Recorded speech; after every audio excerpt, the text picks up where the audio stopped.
మించి ఏమీ లేదంట. అదే మీరు ఏంటంటే తగలేసింది అంటారు కదా, తగలేసింది తప్ప రాజకీయాల్లో సంపాదించింది లేదు. అంటే మీ ఇంటికి వచ్చిన వాళ్ళు అంటే పార్టీలకు అతీతంగా కులమతాలకు అతీతంగా రోజు ఒక 100 మంది అలా వస్తూ ఉంటారు. తిరునాళ్ళ రోజు అక్కడ ఒక హడావుడి కనిపిస్తూ ఉంటుంది. వచ్చిన వాళ్ళందరికీ కూడా టిఫిన్, మధ్యాహ్నం భోజనం, రాత్రి వరకు ఉండే రాత్రి కూడా ఏదైనా భోజనం. అంటే మీ నాన్నగారే దగ్గరుండి వడ్డించి అంటే పద్మనాభం గారు వడ్డిస్తున్నారంటే బాబోయ్ అనేంతలా, ఎందుకంటే కొసరి వడ్డించి అది చేస్తారు. అది ఎప్పటి నుంచి స్టార్ట్ అయిందండి? అది మీ తాతగారి హయాం నుంచి? అప్పటి నుంచి ఉందండి. తాతగారి హయాం నుంచి కూడా 100 మంది పిల్లలు తినేవాళ్ళు అంట. ఓకే. బయట స్కూల్ పిల్లలంతా వచ్చి ఇక్కడ తినేసి వెళ్ళేవాళ్ళు అండి మా తాతగారి టైం. తాతగారు మున్సిపల్ గా కూడా పనిచేశారు. తాతగారు అండి, మా తాతగారు కూడా 2 సార్లు ఎమ్మెల్యే చేశారు. ఓకే. ప్రతిపాడు ఎమ్మెల్యేగా. తర్వాత నాన్నగారు. అప్పటి నుంచి కూడా అలా భోజనాలు పెట్టడం అన్నది అప్పటి నుంచి ఉందండి.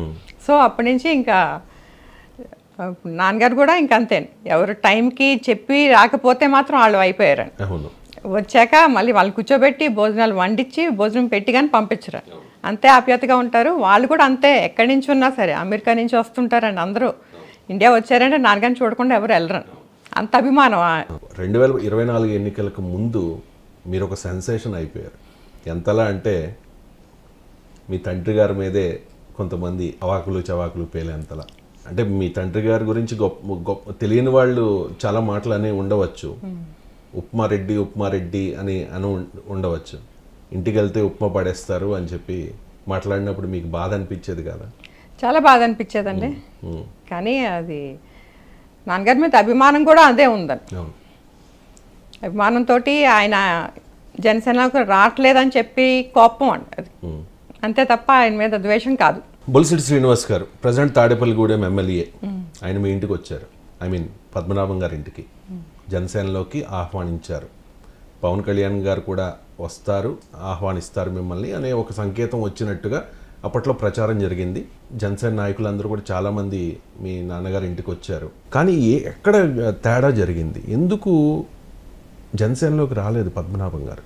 అంటే పార్టీ నుంచి పాజిటివ్గా ఒక సంకేతం రాలేదా పవన్ కళ్యాణ్ గారి దగ్గర నుంచి? లేదంటే పద్మనాభం గారే వెనక్కి తగ్గారా? మీకు ఏమైనా ఐడియా ఉందా దాని మీద? కొంచెం ఐడియా ఉందండి. జాన్లో వస్తున్నారు అని అన్నారు, సో రెడీ అయ్యారు వీళ్ళు. కానీ వీళ్ళుగా అంత వైసీపీకి ఇంక్లైన్ ఎక్కువ ఉన్నారండి మా బ్రదర్స్. మొదటి నుంచి కూడా ఒక ఇంప్రెషన్ ఉంది ముద్రగడ గారి మీద.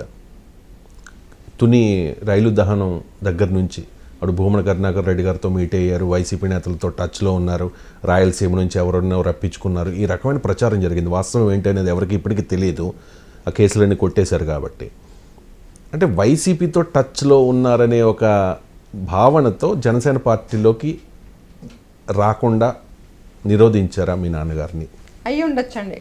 ఇప్పుడు వైసీపీ ఇంక్లైన్ ఉన్నారు కానీ వాళ్ళగా ఇటు రమ్మని ఆహ్వానం లేదు వైసీపీ నుంచి, ఎవరు పట్టించుకోలేదు.